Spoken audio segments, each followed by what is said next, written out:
Hey guys, let's talk General Hospital for today, February 23rd, 2026. So we start this episode at, I wanted to say the floating rib, but that no longer exists.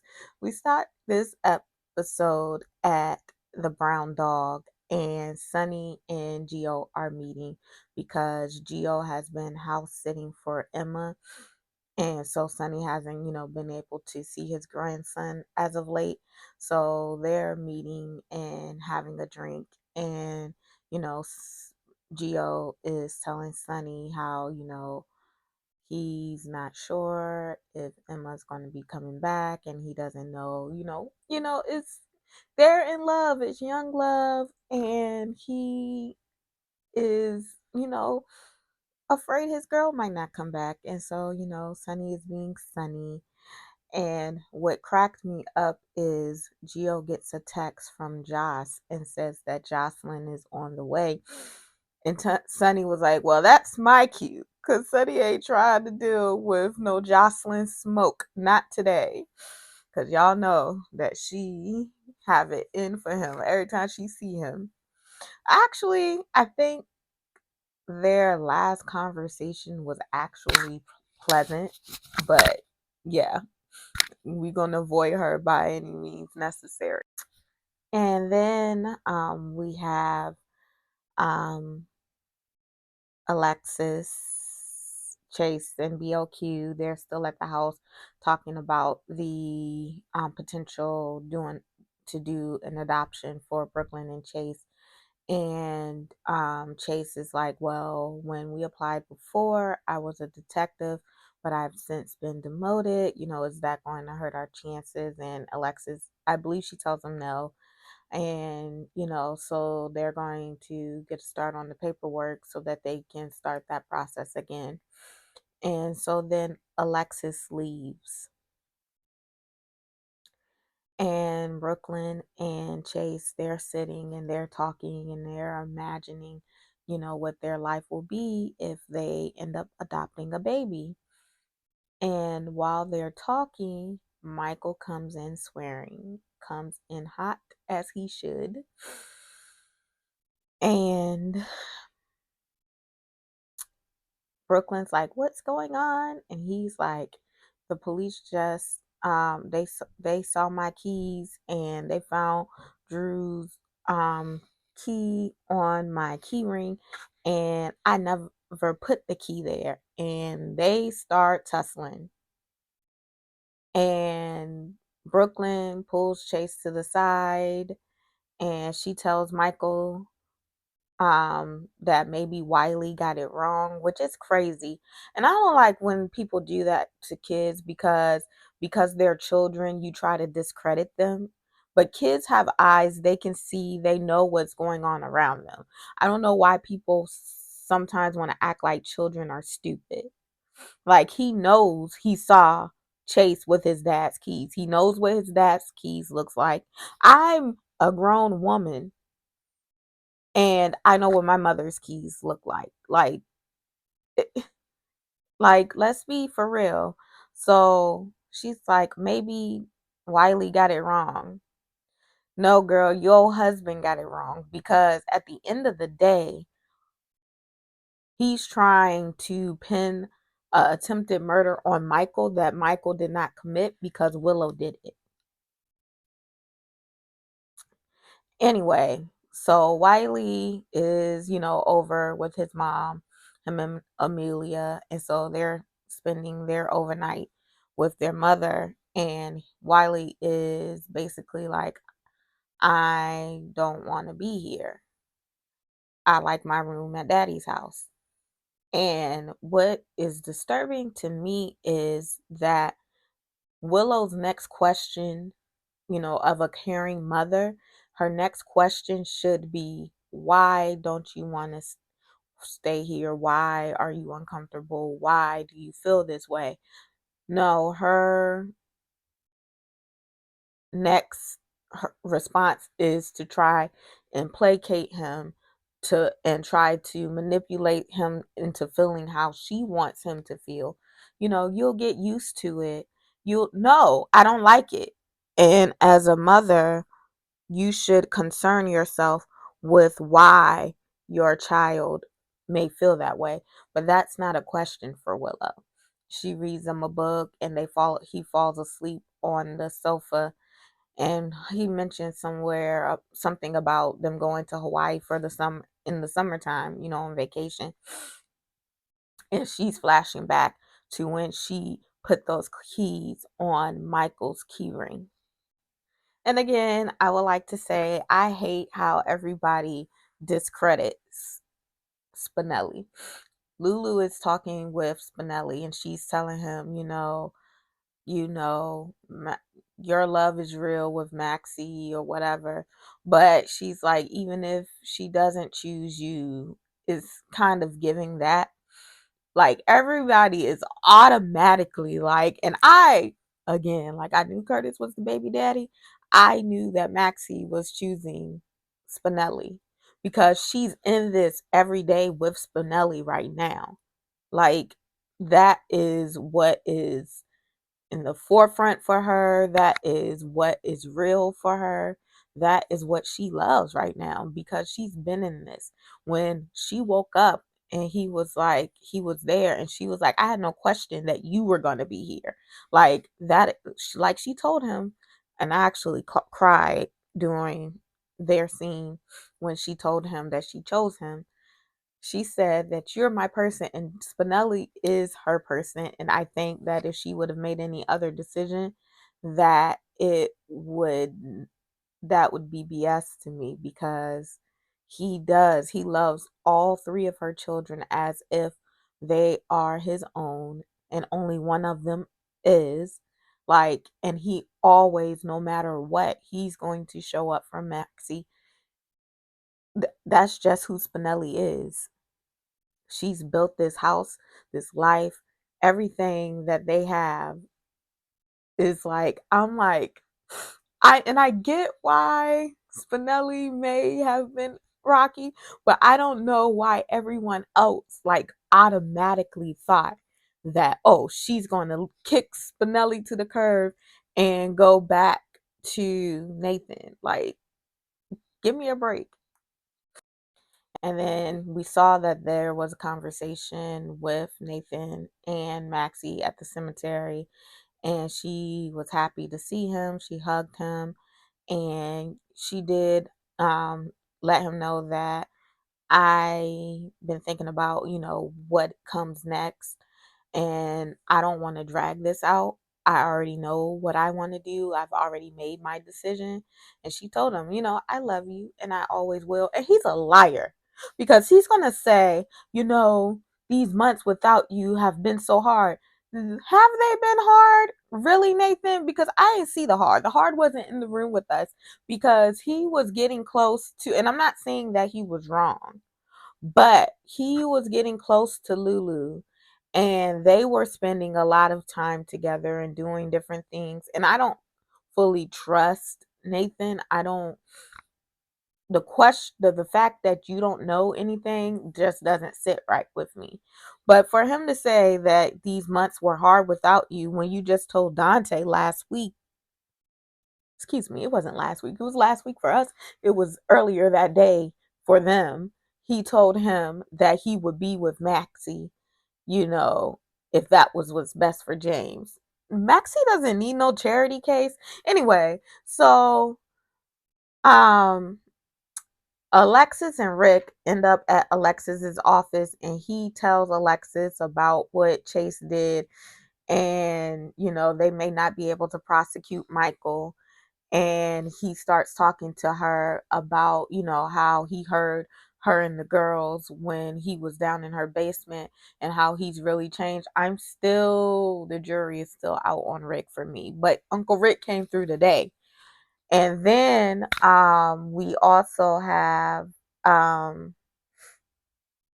Sunny talking to Turner, and she's expressing how she knows that Willow attempted to shoot Drew. I mean, well, shot Drew, attempted to murder Drew, but it just got away from her. And then at the end, we see those two share a kiss. But I'll see y'all tomorrow. Hey guys, let's talk General Hospital for today, February 24th, 2026.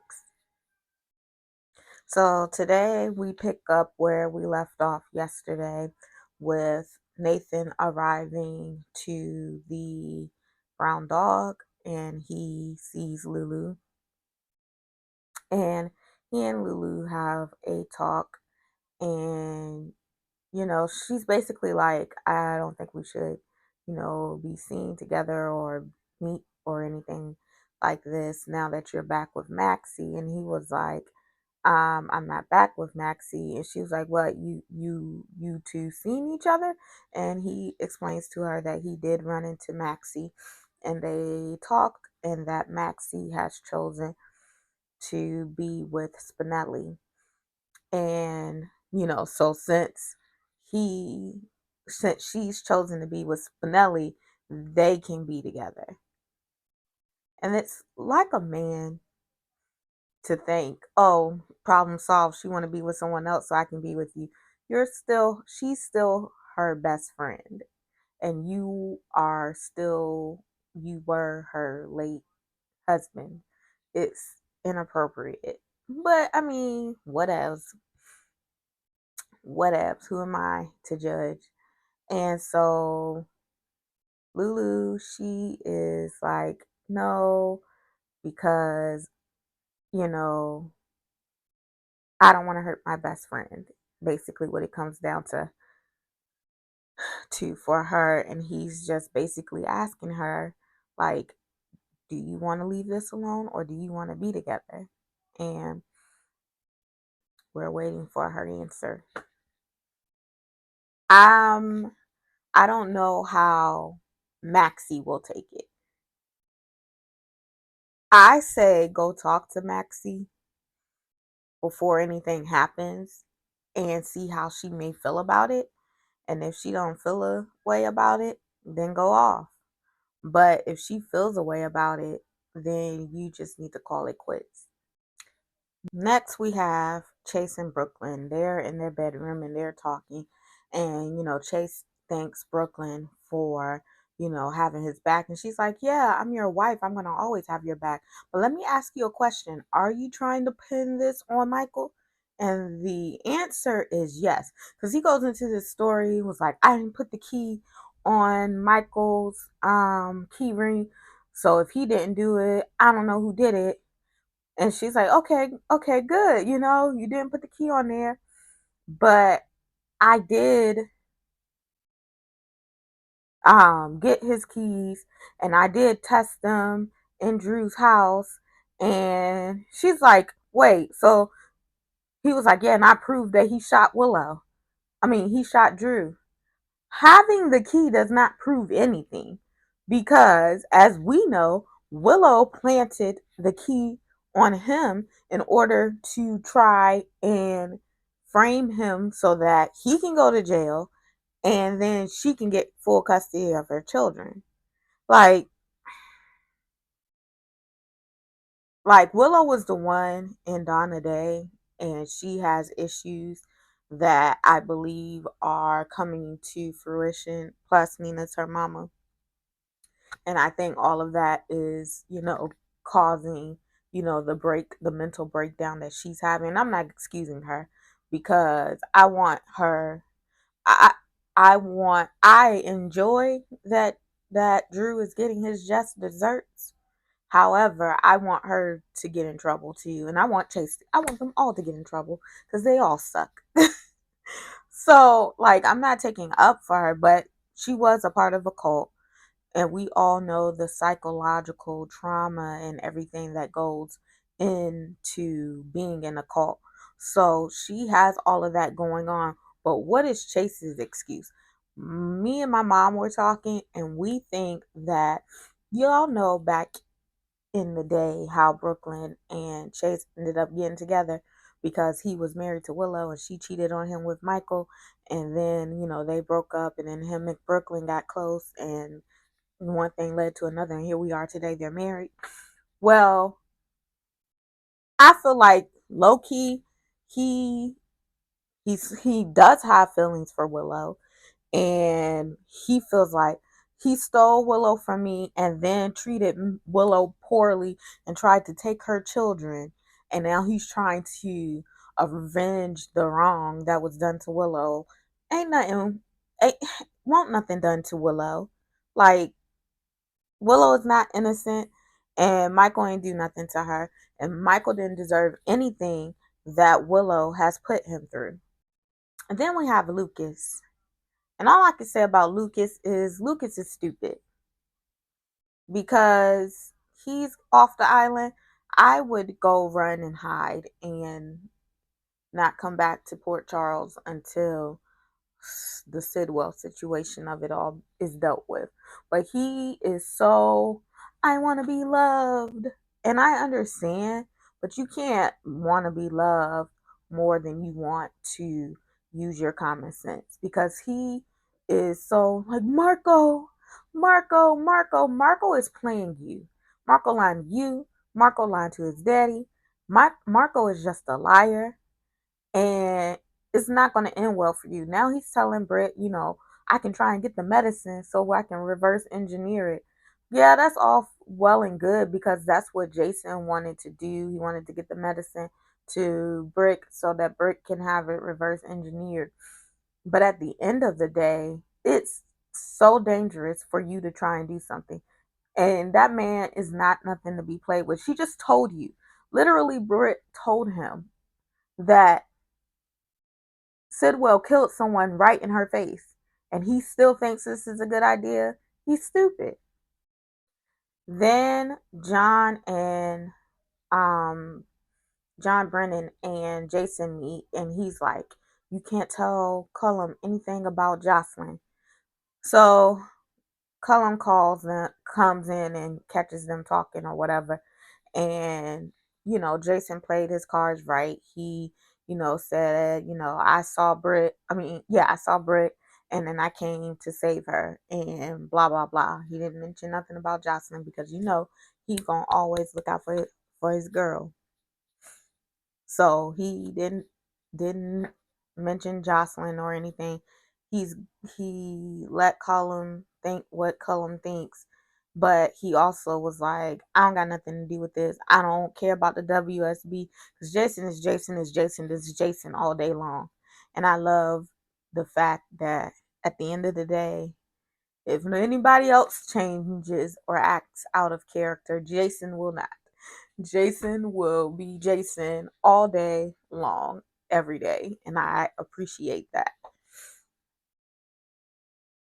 Meanwhile, before Lucas got to Britt, um, he I skipped two people. Anyway, before Lucas got to Britt, Cullen was there at Britt telling that she had made some significant strides in the research that she's doing, and they're getting closer, and yeah.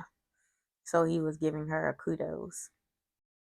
Then we have Sunny and Justine, and we know that Sunny and Justine were kissing. She slapped him.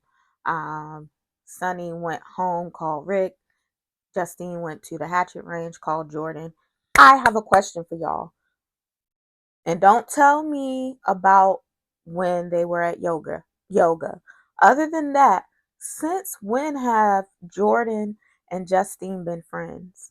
Okay, I digress. I'm going to leave that alone because we all know that I'm biased because I hate Jordan. So I'm just going to leave that alone.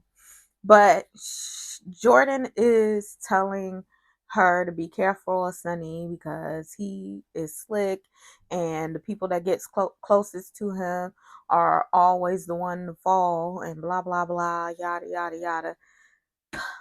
My friend said that you'd be better off asking Chat GPT than taking any advice from Jordan, and I wholeheartedly agree.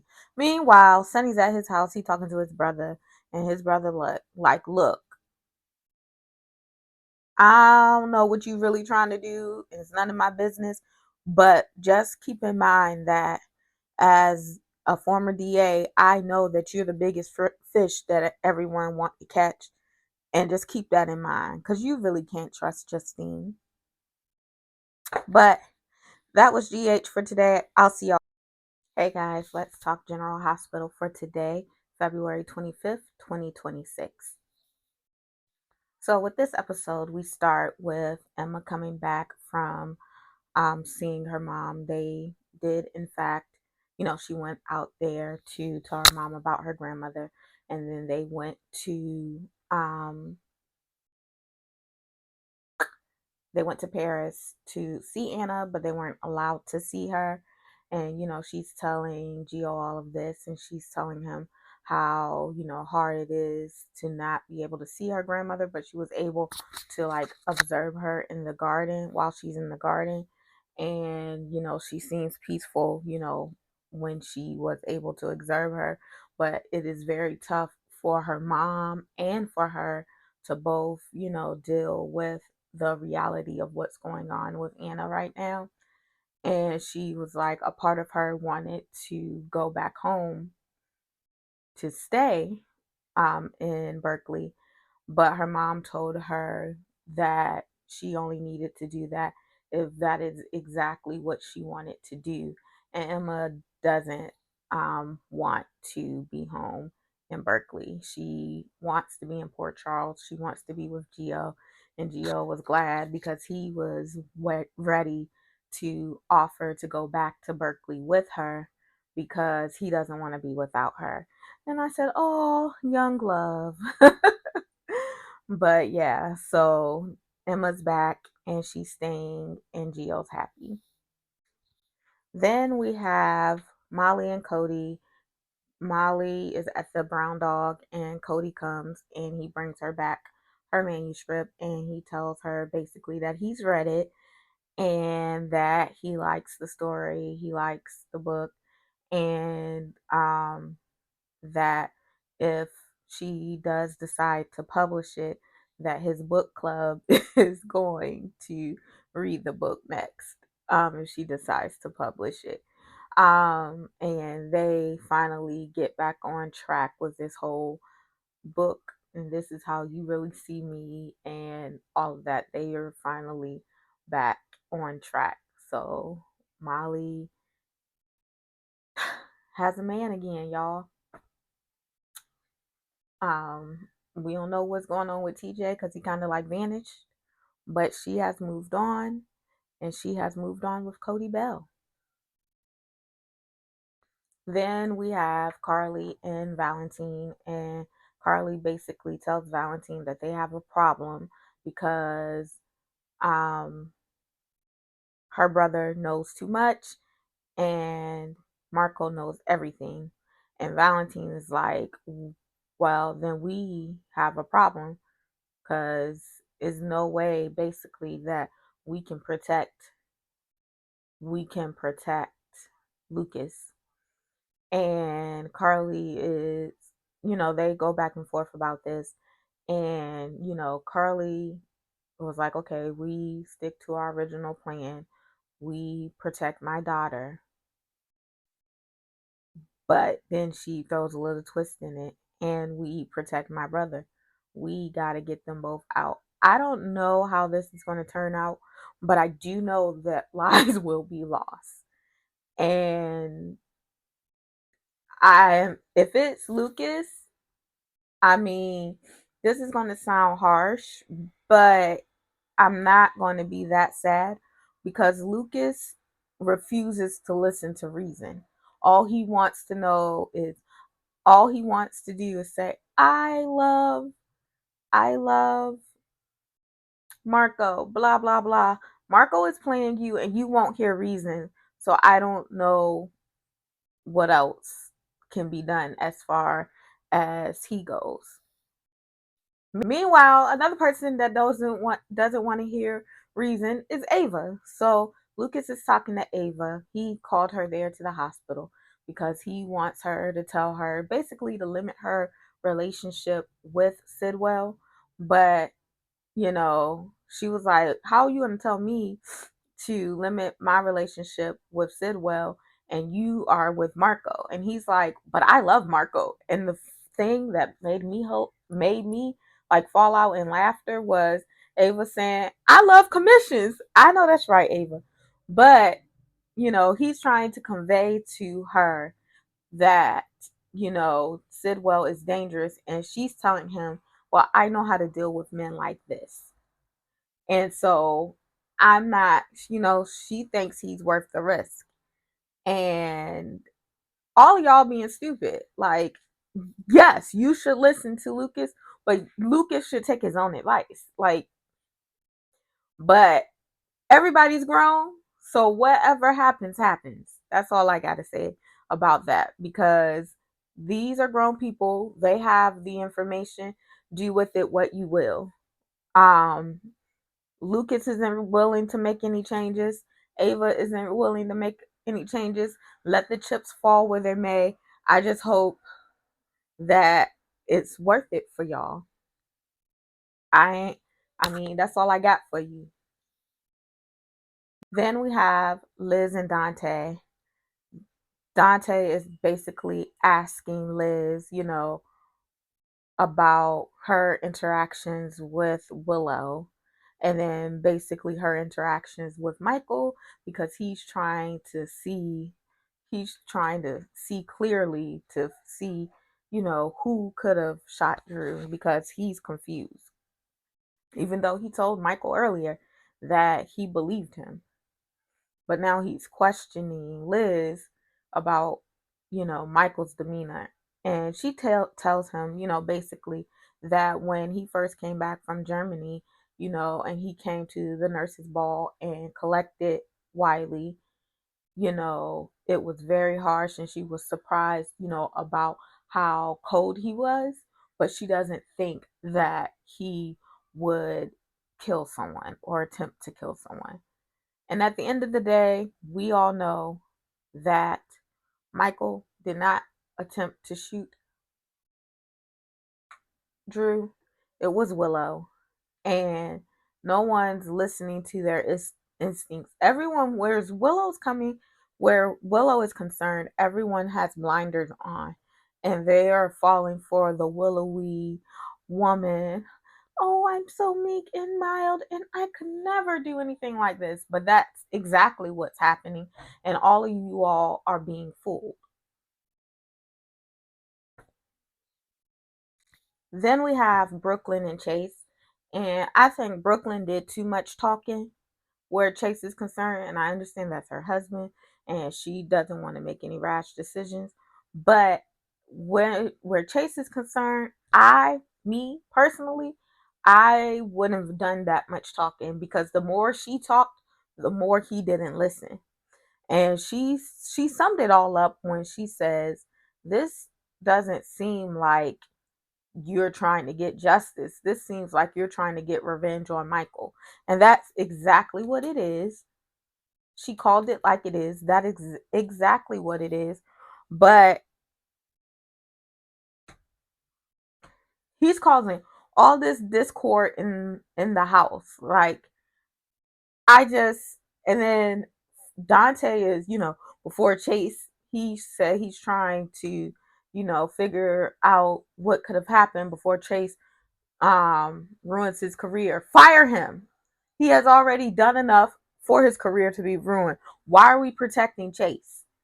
Because right now, Chase is the problem. Michael isn't the problem, because he didn't shoot Drew, nor is he keeping this going. That's all on Chase. Chase is keeping this going. Chase is making the dissension grow in the household. Fire him. Why are we protecting Chase? And then last, we have Britt, and she meets up with Jason, and she tells Jason, about everything, that they're, you know, exposed. And he tells, no, well, Jason tells her that Cullum is onto him. He tells her about the conversation that he had with Cullum. And then she tells him that, um, Lucas is trying to get her medicine. And he was like, that's dangerous. He's risking his life. And he was like, well, if Lucas is our best chance at getting your medication, then that's what we got. That's going to put him at odds with Carly, because if something happens to Lucas because he was trying to get medication for Britt. Yeah. I'll see y'all tomorrow. I just tried to record this, and I was recording the GH recap, and I actually started recording Beyond the Gates. But let's get this together. Let's talk General Hospital for today, February 26th, 2026. And not only did I just try to record the Beyond the Gates recap on this recap, also both of my notes say GH. So I was looking at the notes that say GH at the top, but they had all the cast members from Beyond the Gates. We're going to get this together. Funsies. Anyway, so this episode opens up with Willow. She's in the room with Drew, and somebody comes and knocks on her door. That someone is Sidwell. And Sidwell is coming to thank her for taking the role of the congressman that he offered to her. And she was like, "Oh, I haven't made my decision. And actually, with my kids and everything, I, don't really have time to, do this, blah, blah, blah, blah, blah." And Sidwell's like, "You acting like," basically, it's like, "You're acting like this is a question or you have an option or a choice. You don't really have a choice here. Like, you doing this." Dun dun dun. And he was like, "Thanks to what I, did for you, you're gonna do something for me." And I'm like, wait a minute. So come to find out, the more that they talk, and he basically tells her that she's going to do this because he helped her out. Then he goes upstairs to talk to Drew, and he basically tells Drew that the staff is paid for by him.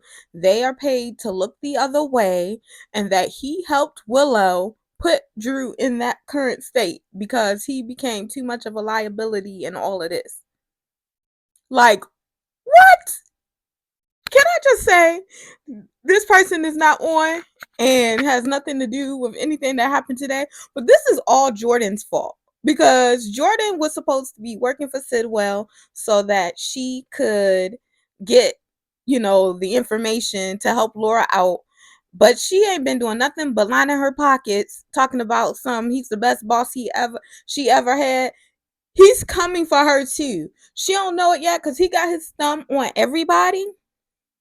Is coming for Jordan too, and I just can't wait because that's going to be the downfall that Portia alluded to when she found out that Curtis was the baby's daddy.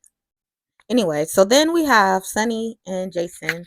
They are at Sunny's house, and he's basically telling Sunny, that, about Britt and Cullum and all of that. And then he also tells Sunny that, Lucas knows what's going on and he's trying to help Britt. And Sunny's like, "This is dangerous, blah, blah, blah, blah, yada, yada, yada." Gets a call from Laura and, excuse me, sorry, he gets a call from Alexis because Alexis is at her office and she's telling Diane that Laura's going to name her as Drew's replacement. And she was like, "Oh, you need to let Sunny know." And so she calls Sunny to let him know. And Sunny is a little bit worried because then that's going to put kind of like Alexis in danger because she's going to realize that Laura is in Sidwell's pocket. Unwillingly, might I add. So he's like a little worried about that too. So meanwhile, we have Alexis and Diane. About the they're talking about the nomination and, going through the thoughts. And Alexis wants Diane to prepare her for questioning about her past, because we know that she doesn't have a squeaky clean past. I mean, she's been disbarred before, she's been arrested, like, she's been to prison. Like, she ain't all squeaky clean. So she was like, I need you to help me, for what I'm going to say. Then Diane gets an alert. She gets an alert that the mayor is about to give a press conference. And she's like, well, it can't be my press conference. And because that's not till later this afternoon, but it is in fact her press conference. That leads me to Laura and what is that man's name? And it's funny, I can't think of his name when my notes literally say Laura and Ezra. Anyway, so Laura and Ezra are in Laura's office, and he's telling her that she's going to name Kane as Drew's replacement. And she's like, what? Not Willow. Willow can't be. She ain't got no experience, blah, blah, blah. He's like, she don't need no experience. You don't really know how this go, do you? Like, you don't really get a say. Like, all of these people, they're figureheads. Like, I don't know what she grasping. And so they go back and forth, and she's like, no, I'm naming Alexis. And then at the end, when she leaves her office, she's like, I'm gonna dare Sidwell to whatever, to do his worst. I'm naming Alexis. But then she goes out and she does the press conference, and when she does the press conference, she does, in fact, name Willow. And Willow is there with Nina. And this is a shipwreck waiting to happen. And this is how I know Jordan's day is coming next, because he's putting everybody everywhere. And when they give him a little bit of pushback, he shows his true colors. And she thought things were sweet. And she was collecting them checks, went and bought a new place because she thought everything was good. It's not going to end well for you. And I hope you don't lose your life in the process. Well, that's a lie. I hope she does. Meanwhile, Portia is at work, and she's in her office and she's working, and Isaiah comes to bring her a snack, and she was like, oh, I didn't forget my snack today. I have it. And they're talking, and she realized she had a missed call from Trina, like Trina called and then hung up. And so she's like, I wonder what it was about. She's freaking out because she's like, that's her baby girl. And, Portia loves Trina unconditionally, as mothers do, even though Trina doesn't deserve it, because Trina has been absolutely horrific to her mother, in my opinion. But that's not what I'm here to talk about today. But, and she starts talking about how fast they moved in, and it's probably why Trina doesn't want to have anything to say to her, because she hasn't spoken to Trina since they found out that Curtis is the father. So she's like, it's probably because I'm living with you. So meanwhile, at her apartment, Trina is talking to Kai, and Kai is like worrying, whoever they name, they might cause him to lose his job. So, Trina was like, you'll be fine either way, blah, blah, blah. And he gets a call, and he's like, I got to take this. So she goes and says she needs to check on the gallery. So she picks up her phone, and she accidentally calls her mom. And she's like, oh, shucks. And then she's telling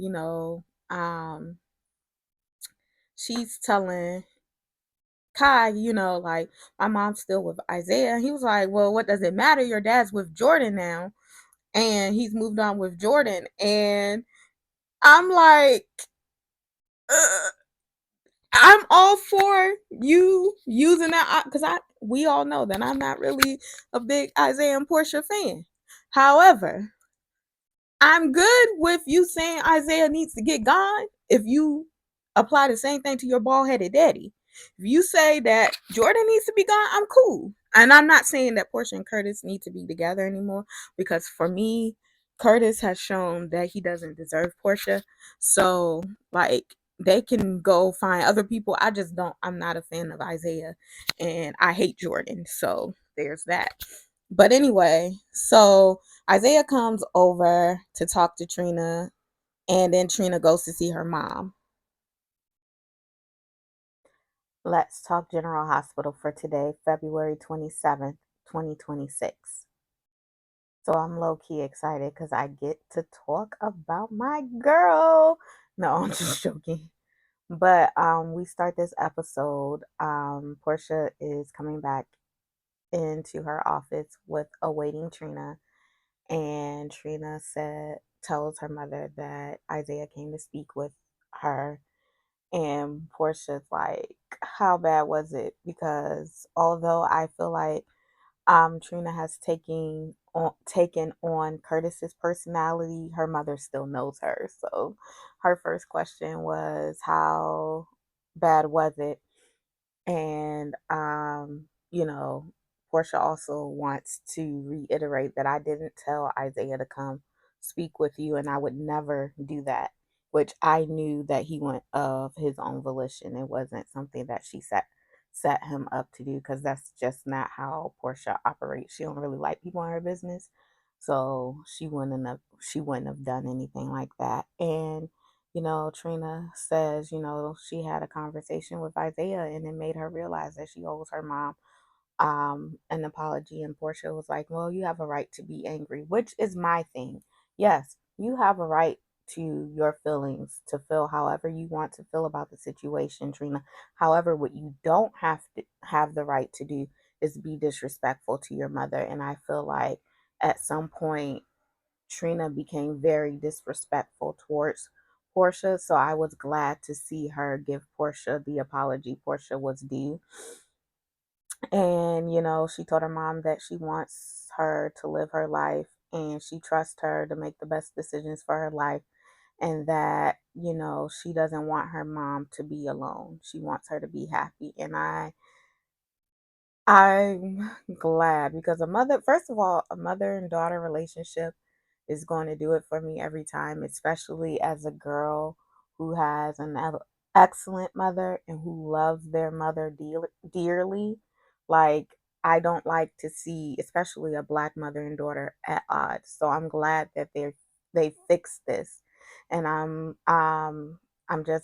happy. So she apologized, and Portia, was telling her, I'm going to tell you, I'm going to be transparent about my relationship with Isaiah.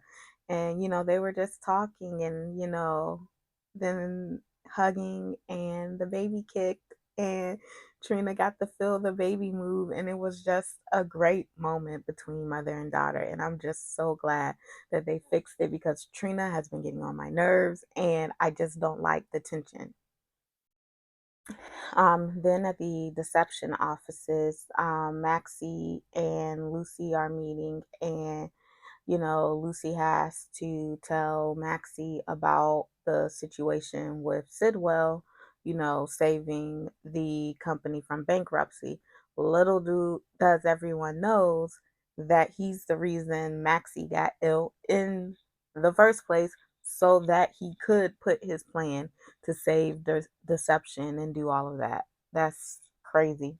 So that was his plan all along. And so Maxie's like, okay, well, I'm back to work, and this ain't gonna work. And I love me some Maxie, because Maxie be standing on business, and she basically called Sidwell, and she told him that, we need to talk about your exit strategy. And he was like, I'm not leaving.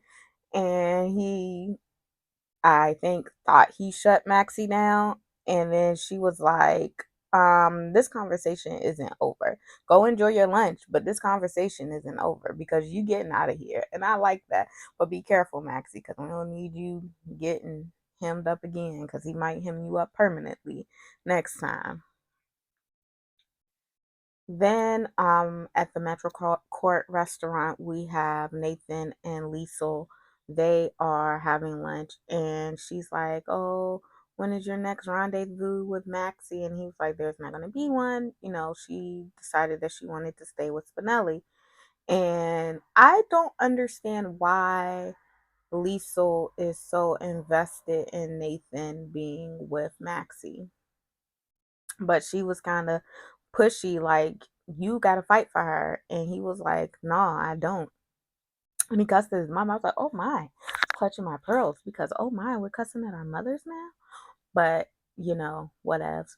So, and he leaves. And later, Obrecht goes to see Britt, and she's like, you need to talk some sense into your brother. And Britt waxes poetic about what it may be that Britt sees in, excuse me, that Maxie sees in Spinelli.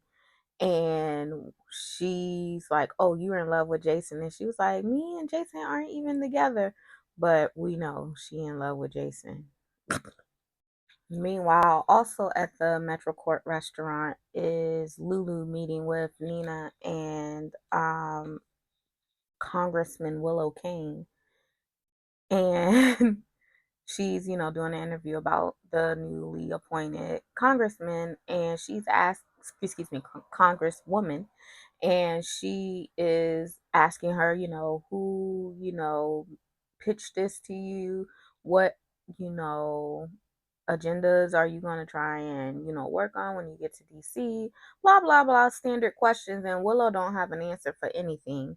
And like at some point Nina starts to insert and speak and like does spin, because she could totally be like the Olivia Pope of um I don't want to say her campaign, but be the Olivia Pope to Willow, because she was spinning the spin was spinning to the point where she like, let you talk to Willow, and excused herself. And then she went and spoke with Nathan and, was telling him, well, now is your chance with Lulu, which Lulu and Nathan did end up speaking, and they did determine that they are going to embark on a relationship. But Lulu said they're not going to do it in secret, so one of them needs to tell Maxie.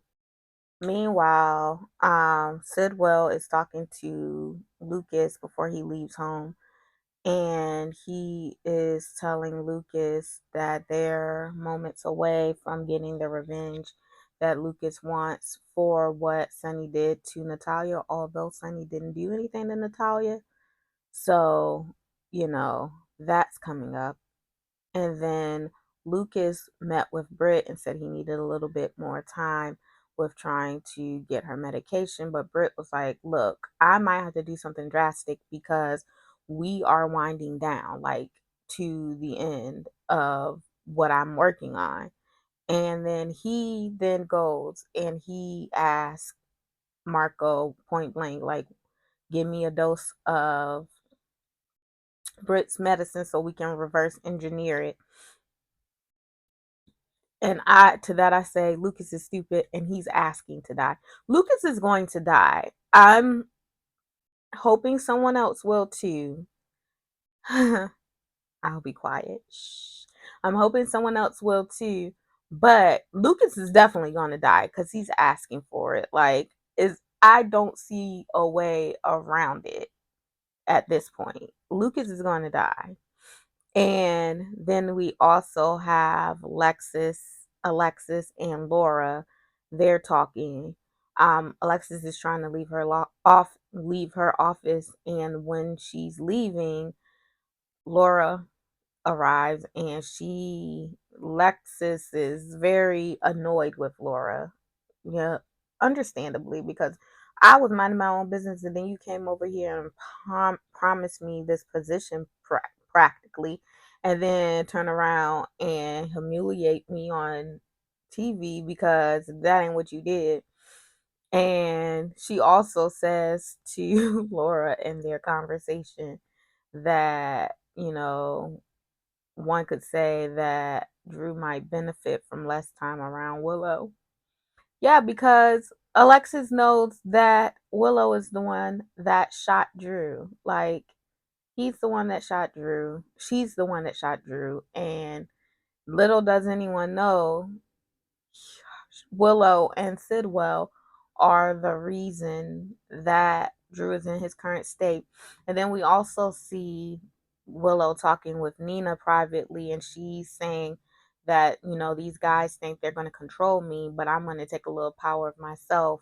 And I'm tired of the narrative that Michael, held power over Willow when that wasn't the case. But that was General Hospital for this week. I'll see